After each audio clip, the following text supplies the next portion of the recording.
Hello everyone, welcome to complex engineering. तो अभी हम लोग बात करने वाले पावर आईजीबीटी के बारे में। तो यहाँ पर अगर हम लोग देखें, यहाँ पर ये जो पावर आईजीबीटी, इससे पहले हमने डिस्कस किया था पावर मॉसफेट के बारे में, हमने डिस्कस किया था पावर बीजेटी के बारे में। तो यहाँ पर ये जो पावर मॉसफेट और जो पावर बीजेटी हमने जो कंसिडर किया है, ये दोनों में हमें एक स्पेशल फीचर मिलता है। बेसिकली पावर मॉसफेट में हमें जो इनपुट इम्पीडेंस जो मिलता है वो हाई होता है, और पावर बीजेटी में हमें जो ऑन स्टेट पावर लॉस जो मिलता है वो कम होता है। तो यहाँ पर ये जो हाई इनपुट इम्पीडेंस है, ये पावर मॉसफेट का एक स्पेशल फीचर है, और लो ऑन स्टेट पावर लॉस ये स्पेशल फीचर है किसका, पावर बीजेटी का। तो यहाँ पर अगर हम लोग देखें, दोनों स्पेशल फीचर को कंसिडर करते हुए बनाया गया है आईजीबीटी। तो यहाँ पर ये जो आईजीबीटी है, आईजीबीटी में हमें दोनों स्पेशल फीचर्स मिलते हैं। जो आईजीबीटी होता है, इसका जो इनपुट इम्पीडेंस होता है वो हाई होता है, और जो ऑन स्टेट पावर लॉस होता है वो भी कम से कम होता है। तो सबसे पहला जो आईजीबीटी है उसका हम लोग फैब्रिकेशन स्ट्रक्चर कंसिडर करते हैं। फिर उसके बाद जो आईजीबीटी का जो वर्किंग प्रिंसिपल है उसको हम लोग समझेंगे। तो आईजीबीटी में दो मोस्ट इंपॉर्टेंट फीचर क्या होते हैं कि इसका जो इनपुट इम्पीडेंस होता है वो हाई होता है, और जो ऑन स्टेट पावर लॉस होता है वो भी कम से कम होता है। तो ये दो स्पेशल फीचर्स होते हैं आईजीबीटी के। तो यहाँ पर सबसे पहला अगर हम लोग आईजीबीटी का अगर हम लोग फैब्रिकेशन स्ट्रक्चर कंसिडर करें, यहाँ पर ये जो आईजीबीटी का जो फुल फॉर्म होता है वो क्या होता है, इंसुलेटेड गेट बाइपोलर ट्रांजिस्टर। तो यहाँ पर जो आईजीबीटी का जो फैब्रिकेशन स्ट्रक्चर है वो हमें कुछ इस तरीके से मिलेगा। सबसे पहला बॉटम में हमें मिलता है एक मेटालिक कॉन्टैक्ट, और ये जो मेटल कॉन्टैक्ट होता है इसके साथ कनेक्टेड होता है कलेक्टर टर्मिनल। और यहाँ पर ये जो मेटल कॉन्टैक्ट होता है उसके जो ऊपर वाला जो लेयर होता है वो होता है पी प्लस लेयर। यहाँ पर ये वाला जो लेयर होता है जो कि कर्सर की टिप शो कर रही है, ये बेसिकली होता है heavily doped P type layer. और यहाँ पर ये जो heavily doped P type layer है इसको हम लोग बेसिकली बोलते हैं इंजेक्शन लेयर। यहाँ पर ये heavily doped P type layer के ऊपर वाला जो लेयर होता है वो होता है एन माइनस लेयर। यहाँ पर ये एन माइनस लेयर कौन सा लेयर है, ये जो एन माइनस लेयर होता है ये basically lightly doped N type material होता है। यहाँ पर अगर हम लोग देखें, यहाँ पर ये जो एन माइनस लेयर होता है इसको हम लोग बेसिकली बोलते हैं ड्रिफ्ट लेयर, या फिर बोल सकते हैं ड्रिफ्ट रीजन। यहाँ पर ये जो ड्रिफ्ट रीजन होता है वो बेसिकली डिसाइड करता है रिवर्स वोल्टेज को, इसके बारे में हमने डिस्कस किया है। सिमिलरली यहाँ पर ये वाला जो लेयर है वो है moderately doped P type layer, और यहाँ पर ये वाला जो लेयर है ये है moderately doped P type layer. तो यहाँ पर ये जो पी टाइप लेयर है इसको हम लोग बेसिकली बॉडी रीजन भी बोलते हैं। तो यहाँ पर इनफैक्ट ये जो बॉडी रीजन हमें जो दिखाई दे रहा है इसके ऊपर ये एन माइनस लेयर और ये जो पी प्लस लेयर होता है उसको हम लोग डिफ्यूज़ करते हैं। और सिमिलरली ये एन प्लस लेयर और ये एन प्लस लेयर और ये वाला एन प्लस और ये वाला एन प्लस लेयर को भी हम लोग डिफ्यूज़ करते हैं ये पी टाइप लेयर के ऊपर। तो यहाँ पर ये जो पी टाइप जो लेयर हमें जो दिखाई दे रहा है बेसिकली क्या होता है, ये होता है सबस्ट्रेट। और यहाँ पर ये जो पी टाइप लेयर है इसको हम लोग बेसिकली क्या बोल रहे हैं, इसको हम लोग बोल रहे हैं बॉडी रीजन। यहाँ पर ये जो पी टाइप लेयर होता है, यहाँ पर ये पी टाइप लेयर को जैसे कि हमने डिस्कस किया इसको हम लोग बोलते हैं सबस्ट्रेट। सबस्ट्रेट क्यों बोल रहे हैं, क्योंकि ये जो पी टाइप लेयर है उसके ऊपर ये N minus layer, P plus layer और ये एन प्लस लेयर को हम लोग डिफ्यूज़ करते हैं। सिमिलरली यहाँ पर अगर हम लोग देखें, और यही रीज़न की वजह से जो पी टाइप लेयर है उसको हम लोग बेसिकली बोल रहे हैं बॉडी लेयर, या फिर बोल सकते हैं बॉडी रीजन। यहाँ पर ये जो पी टाइप लेयर है इसके अंदर हमें मिलता है एन प्लस लेयर। यहाँ पर ये heavily doped N plus layer, यहाँ पर भी heavily dope N plus layer, और सिमिलरली यहाँ पर भी heavily dope N plus layer, और यहाँ पर भी हमें मिल गया heavily dope N plus layer. यहाँ पर अगर हम लोग देखें, दोनों जो heavily dope N plus layer होते हैं वो एक मेटलिक कॉन्टैक्ट के साथ कनेक्टेड होते हैं। यहाँ पर हम लोग देख सकते हैं जो कर्सर की जो टिप है वो, और सिमिलरली यहाँ पर भी ये वाला एन प्लस लेयर और ये वाला एन प्लस लेयर दोनों एक कॉमन मेटलिक कॉन्टैक्ट के साथ कनेक्टेड है, और वो जो कॉमन मेटलिक कॉन्टैक्ट है उसको हमने यहाँ पर शो कर दिया। यहाँ पर ये वाला जो लेयर जो दिखाई दे रहा है जो कि कर्सर की टिप शो कर रही है, बेसिकली जो लेयर होता है वो होता है SiO2 लेयर। यहाँ पर हम लोग देख सकते हैं, यहाँ पर ये जो स्लैंट लाइन में आपको जो लेयर जो दिखाई दे रहा है, ये जो स्लैंट लाइन में जो लेयर जो दिखाई दे रहा है ये बेसिकली कौन सा लेयर है, SiO2 लेयर है। तो यहाँ पर ये वाला जो लेयर हमें जो दिखाई दे रहा है, ये वाला जो लेयर है वो कौन सा लेयर है, SiO2 लेयर है। यहाँ पर ये जो लेयर है वो कौन सा लेयर है, ये SiO2 लेयर है।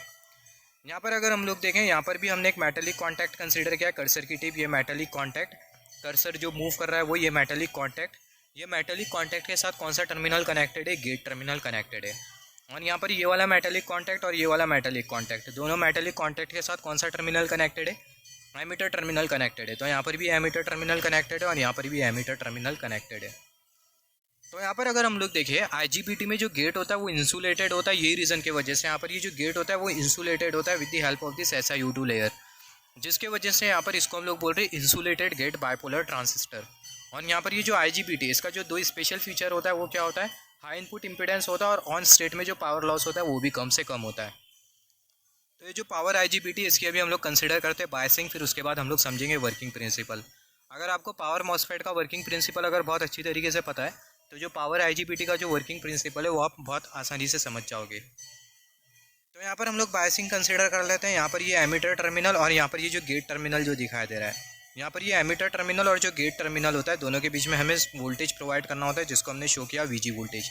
यहाँ पर ये वाला एमीटर टर्मिनल, ये वाले एमीटर टर्मिनल से हमने कुछ इस तरीके से वायर लिया और वो जो वायर है उसको हमने बैटरी के नेगेटिव पोटेंशियल के साथ लगा दिया। और सिमिलरली यहाँ पर ये जो गेट टर्मिनल है, यहाँ पर एमीटर टर्मिनल से यहाँ से भी हमने कुछ इस तरीके से वायर लिया है जो कि गेट के साथ कनेक्टेड है और यहाँ पर ये हमने पॉजिटिव पोटेंशियल लगा दिया है वो वायर के साथ। गेट के साथ पॉजिटिव पोटेंशियल कनेक्टेड है और ये जो एमीटर टर्मिनल है उसके साथ नेगेटिव पोटेंशियल कनेक्टेड है। आप सिंपली यहाँ पर अगर आपको बायसिंग नहीं समझ रही हो तो सिंपली आप कंसिडर करते हुए चलो गेट वोल्टेज। तो जो गेट वोल्टेज है उसको हमने कंसिडर कर लिया वीजी। सिमिलरली यहाँ पर अगर हम लोग देखें, यहाँ पर ये वाला एमीटर टर्मिनल और यहाँ पर ये वाला एमीटर टर्मिनल, तो ये वाले एमीटर टर्मिनल से यहाँ से हमने कुछ इस तरीके से वायर ले लिया और वो जो वायर है वो यहाँ पर आके मिल रहा है ये वाले एमीटर टर्मिनल के साथ। सिमिलरली यहाँ पर ये वाला जो एमीटर टर्मिनल है उससे भी हमने वायर लिया और यहाँ पर अगर हम लोग देखें कॉमन वायर हमने ले लिया और वो जो कॉमन वायर है उसको हमने बैटरी के नेगेटिव पोटेंशियल के साथ कनेक्ट कर दिया। मतलब यहाँ पर ये वाला जो वायर जो दिखाई दे रहा है, जो कि आपको कर्सर की टिप शो कर रही है, ये वायर के साथ ये एमीटर टर्मिनल और यहाँ पर ये दोनों ये वाला एमीटर टर्मिनल कनेक्टेड है। यहाँ पर ये जो वायर आपको जो दिखाई दे रहा है जो कि कर्सर की टिप शो कर रही है, ये वायर के साथ ये एमीटर टर्मिनल और ये वाला एमीटर टर्मिनल कनेक्टेड है। सिमिलरली या फिर हम लोग बोल सकते हैं यहाँ पर ये जो वायर है कॉमन वायर है दोनों एमीटर टर्मिनल के लिए। यहाँ पर आप देखो, यहाँ पर ये जो वायर हमने जो निकाला है जो कि एमीटर टर्मिनल से आ रहा है, वो जो वायर है उसको हमने बैटरी के नेगेटिव पोटेंशियल के साथ लगा दिया। और यहाँ पर ये जो कलेक्टर टर्मिनल हमें जो दिखाई दे रहा है, जो कलेक्टर टर्मिनल है उसको हमने बैटरी के पॉजिटिव पोटेंशियल के साथ लगा दिया। तो यहाँ पर ये जो बायसिंग हमने जो कंसिडर किया इसको हम लोग कंसिडर कर सकते हैं VCC और यहाँ पर हमने जो गेट वोल्टेज जो प्रोवाइड किया उसको हमने कंसिडर कर लिया VG। तो यहाँ पर अगर आप देखो, यहाँ पर हम लोग ये जो वर्किंग प्रिंसिपल है IGBT का उसको हम लोग समझते हैं with the help of 2 cases. तो सबसे पहले हम लोग केस नंबर 1 कंसिडर करेंगे। तो केस नंबर 1 में होगा क्या, जो गेट वोल्टेज है वो 0 रहेगा, मगर यहाँ पर ये जो हमने जो VCC जो वोल्टेज जो कंसिडर किया ये नॉन ज़ीरो रहेगा। तो केस नंबर 1 हमने कंसिडर किया जिसमें जो गेट वोल्टेज है वो 0 है और जो VCC जो वोल्टेज है, यहाँ पर ये जो वोल्टेज हमने जो प्रोवाइड किया वो है नॉन ज़ीरो। तो जो गेट वोल्टेज है वो है 0 और जो VCC जो वोल्टेज है वो है नॉन ज़ीरो। तो यहाँ पर जब ये गेट वोल्टेज ज़ीरो होता है और जब ये वाला वोल्टेज नॉन ज़ीरो होता है तो ऐसे केस में कोई करंट फ्लो नहीं होता। अगेन IGBT के केस में जो करंट होता है वो नीचे से ऊपर की तरफ फ्लो होता है। जो करंट होता है वो कैसा फ्लो होता है, जो करंट होता है कलेक्टर से एमीटर टर्मिनल की तरफ फ्लो होता है। तो ये बहुत इंपॉर्टेंट है, आप इसको नोट डाउन कर लो। IGBT के केस में भी जो करंट होता है वो कैसा फ्लो करता है, कलेक्टर से एमीटर टर्मिनल की तरफ फ्लो करता है। तो यहाँ पर हमने केस नंबर 1 कंसिडर किया जिसमें जो गेट वोल्टेज है वो है 0 और जो VCC जो वोल्टेज है वो है नॉन ज़ीरो। तो कोई करंट फ्लो नहीं होगा। कोई करंट क्यों नहीं फ्लो होगा, क्योंकि सबसे पहले आप ये IGBT को केयरफुली नोटिस करो। तो यहाँ पर आपको कितने जंक्शन दिखाई दे रहे हैं, 3 जंक्शन दिखाई दे रहा है। यहाँ से ये P से N, ये N से P और ये P से N। तो यहाँ पर ये J1 जंक्शन, ये J2 जंक्शन और ये J3 जंक्शन। तो जब आप गेट वोल्टेज को 0 रखते हो और ये वाला जो वोल्टेज है VCC वोल्टेज, जब इसको आप नॉन ज़ीरो रखते हो तो ऐसे केस में क्या होता है, कोई करंट फ्लो नहीं होता। उसका रीज़न ये होता है कि जो J1 जो जंक्शन होता है वो फॉरवर्ड बायस में होता है, J2 जंक्शन रिवर्स बायस में होता है और जो J3 जो जंक्शन है वो फॉरवर्ड बायस में होता है। यहाँ पर अगर देखिए जो J3 जो जंक्शन है वो फॉरवर्ड बायस में होता है और सिमिलरली यहाँ पर ये जो J1 जंक्शन है ये भी फॉरवर्ड बायस में होता है, मगर जो J2 जो जंक्शन है वो रिवर्स बायस में होता है, जिसकी वजह से होता क्या है, जो करंट है वो फ्लो नहीं कर पाता कलेक्टर से एमीटर की तरफ। अभी हम लोग क्या करेंगे, जो गेट वोल्टेज है उसको हम लोग वेरी करेंगे, गेट वोल्टेज को इंक्रीज़ करेंगे। जो वर्किंग प्रिंसिपल है पावर IGBT का वो एक्जैक्टली सेम है पावर मॉसफेट की तरह, थोड़ा बहुत अगर आप समझो तो। यहाँ पर अभी हम लोग क्या करेंगे, जो गेट वोल्टेज है उसको हम लोग वेरी करेंगे, जो गेट वोल्टेज है उसको हम लोग इंक्रीज़ करेंगे। तो केस नंबर 2 हमने कंसिडर किया, जो गेट वोल्टेज है वो है नॉन ज़ीरो, या फिर हम लोग बोल सकते हैं जो गेट वोल्टेज है इसको हम लोग इंक्रीज़ कर रहे हैं। तो जब हम लोग गेट वोल्टेज को इंक्रीज़ करेंगे तो बेसिकली हो गया क्या, करंट फ्लो होने लगेगा और जो करंट होगा कैसा फ्लो होगा, जो करंट है वो कलेक्टर से एमीटर की तरफ फ्लो होने लगेगा। तो यहाँ पर ये जब गेट वोल्टेज को हम लोग इंक्रीज़ करते हैं, जितना ज़्यादा आप गेट वोल्टेज को इंक्रीज़ करोगे उतना ज़्यादा करंट फ्लो होने लगेगा कलेक्टर से एमीटर की तरफ। और जो करंट होगा कैसा फ्लो होगा, जो करंट है यहाँ से कुछ इस तरीके से फ्लो होगा, यहाँ से कुछ इस तरीके से फ्लो होगा, फिर उसके बाद जो करंट है वो यहाँ से भी कुछ इस तरीके से फ्लो होगा, यहाँ से कुछ इस तरीके से फ्लो होगा। तो यहाँ पर ये करंट क्यों फ्लो हो रहा है, जब हम लोग गेट वोल्टेज को इंक्रीज़ कर रहे हैं। तो जब हम लोग गेट वोल्टेज को इंक्रीज़ करेंगे तो यहाँ पर ये जो मेटल कॉन्टैक्ट आपको जो दिखाई दे रहा है, जो कि कर्सर शो कर रहा है, ये मेटलिक कॉन्टैक्ट के ऊपर पॉजिटिव चार्जेस का एक्यूमुलेशन होगा। ये पॉजिटिव चार्जेस के एक्यूमुलेशन की वजह से होगा कि इलेक्ट्रिक फील्ड क्रिएट होगी, और जो इलेक्ट्रिक फील्ड का जो डायरेक्शन होगा वो कैसा होगा, जो इलेक्ट्रिक फील्ड होगी वो ऊपर से नीचे की तरफ होगी। तो यहाँ पर अगर हम लोग देखें, जो इलेक्ट्रिक फील्ड होगी वो नीचे की तरफ होगी। तो यहाँ पर ये इलेक्ट्रिक फील्ड की वजह से होगा क्या, यहाँ पर ये जो P टाइप लेयर हमें जो दिख रहा है, ये P टाइप लेयर में जो माइनॉरिटी चार्ज कैरियर होंगे, बेसिकली माइनॉरिटी चार्ज कैरियर कौन हो गए, इलेक्ट्रॉन्स हो गए। तो ये पी टाइप लेयर में जो इलेक्ट्रॉन्स हो गए वो एक्यूमुलेट हो जाएंगे इतने रीजन में, जो कि कर्सर की टिप शो कर रही है। यहाँ पर आपको माइनस माइनस जैसा दिखाई दे रहा है, जो कि है basically accumulation of electron. Similarly यहाँ पर भी इलेक्ट्रॉन का एक्यूमुलेशन होने लगेगा, यहाँ पर भी इलेक्ट्रॉन का एक्यूमुलेशन होने लगेगा और यहाँ पर भी इलेक्ट्रॉन का एक्यूमुलेशन होने लगेगा। तो ये इलेक्ट्रॉन के एक्यूमुलेशन की वजह से होगा क्या, यहाँ पर ये जो J2 जो जंक्शन है, J2 जंक्शन का जो इतना जो पार्ट होगा कर्सर की टिप, J2 जंक्शन का जो इतना जो पार्ट होगा वो फॉरवर्ड बायस में आ जाएगा। J2 जंक्शन का इतना जो पार्ट होगा वो फॉरवर्ड बायस में आ जाएगा और यहाँ पर ये जो इतना जो पार्ट होगा वो भी फॉरवर्ड बायस में आ जाएगा। जैसे ही J2 जंक्शन फॉरवर्ड बायस में आते जाएगा तो बेसिकली होगा क्या, जो करंट का जो फ्लो है वो होना चालू हो जाएगा। जो करंट है वो कुछ इस तरीके से फ्लो करने लगेगा, यहाँ से कुछ इस तरीके से फ्लो करेगा, ये वाले एमीटर टर्मिनल के थ्रू फ्लो करेगा। सिमिलरली यहाँ से करंट कुछ इस तरीके से फ्लो करेगा, यहाँ से भी फ्लो करेगा और ये वाले एमीटर टर्मिनल की तरफ करंट जाएगा। तो करंट का फ्लो कुछ इस तरीके से होगा। तो यहाँ पर हो क्या रहा है, जब हम लोग गेट वोल्टेज को इंक्रीज़ कर रहे हैं, गेट वोल्टेज को इंक्रीज़ करने की वजह से हो क्या रहा है, ये जो J2 जो जंक्शन है वो रिवर्स बायस है फॉरवर्ड बायस में आते जा रहा है। जैसे जैसे J2 जंक्शन रिवर्स बायस से फॉरवर्ड बायस में आते जाएगा तो जो करंट का जो फ्लो है वो होते जाएगा कलेक्टर से एमीटर की तरफ।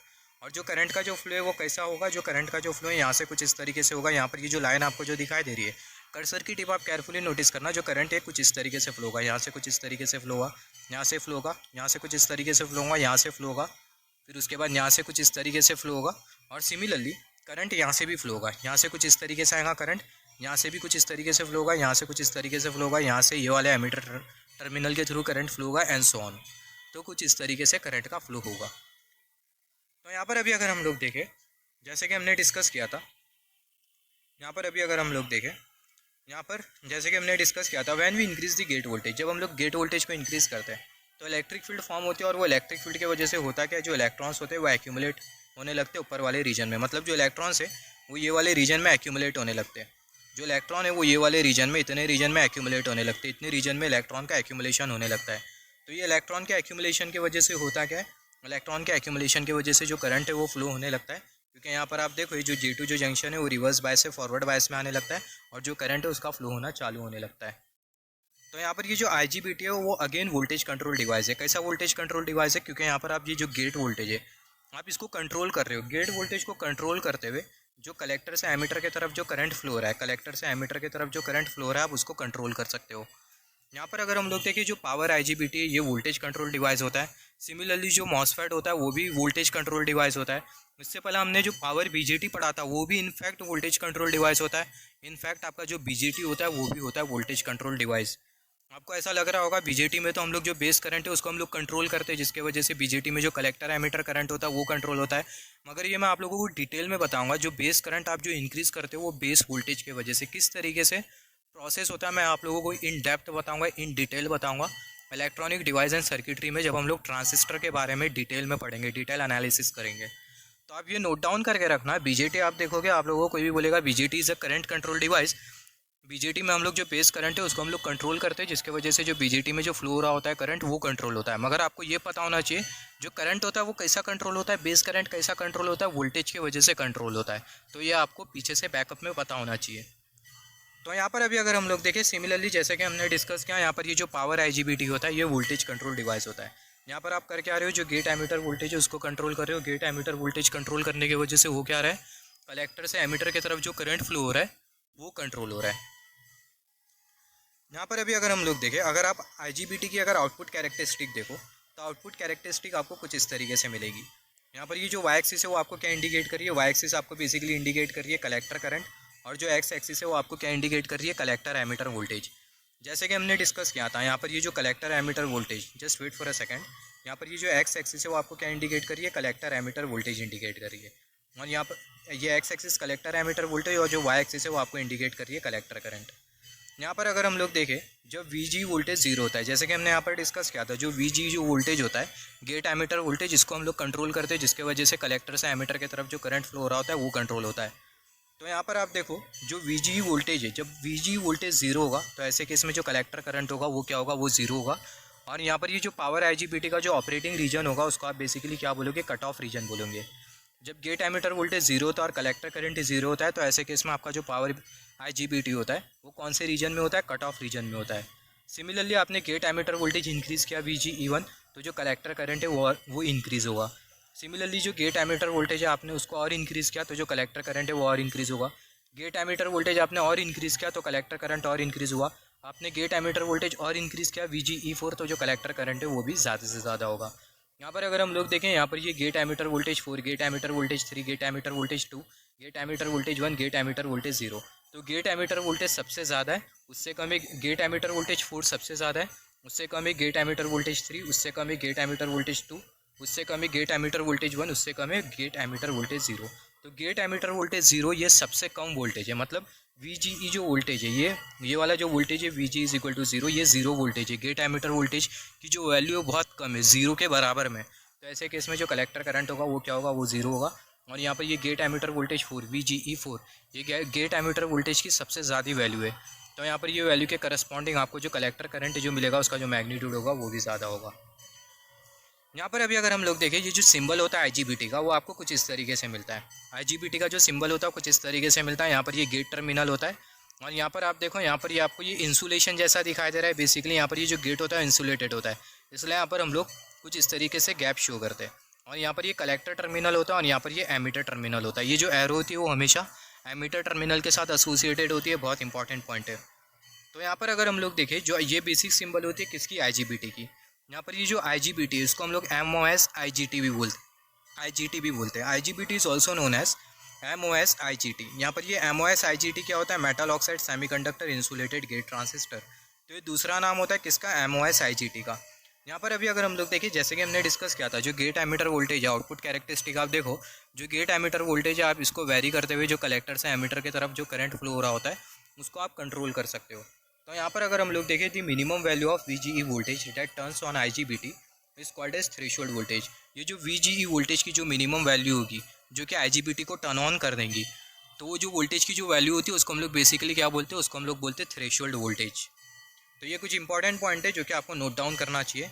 सिमिलरली यहाँ पर अभी अगर हम लोग देखें, जैसे कि हमने डिस्कस किया, जो IGBT का जो सिंबल होता है बहुत इंपॉर्टेंट है, ये आप नोट डाउन कर लो, आपको एग्जाम में आ सकता है। और यहाँ पर ये IGBT की हमने बेसिक आउटपुट कैरेक्टरिस्टिक कंसिडर करी और यहाँ पर ये IGBT का फैब्रिकेशन स्ट्रक्चर हमने कंसिडर किया और IGBT का हमने वर्किंग प्रिंसिपल समझा। और एक पॉइंट ये नोट डाउन कर लो, जो IGBT होता है वो कौन सा डिवाइस होता है, करंट कंट्रोल डिवाइस या फिर वोल्टेज कंट्रोल डिवाइस। जो IGBT होता है वो वोल्टेज कंट्रोल डिवाइस होता है। गेट एमीटर वोल्टेज को हम लोग कंट्रोल करते हुए कलेक्टर से एमीटर की तरफ जो करंट फ्लो हो रहा होता है उसको हम लोग कंट्रोल करते हैं।